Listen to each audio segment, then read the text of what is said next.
Welcome everyone. Your iPhone 17 Pro Max is not receiving calls.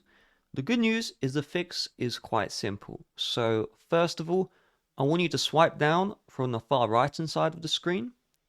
And if you have Do Not Disturb on or any focus mode on, you need to tap this one to turn it off. Now keep on watching, there's a little tip. Because if you have these focus modes on and you turn them off, well, what you can do is you can find the focus mode in question and then tap the triple dots and then tap into settings. And inside of here, you can go into the people option.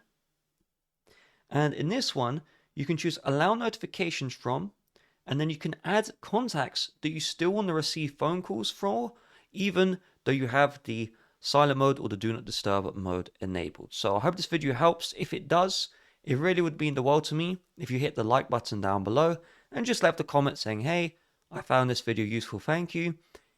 The reason being is YouTube don't promote my videos like they used to, so any engagement on the video really goes a long way.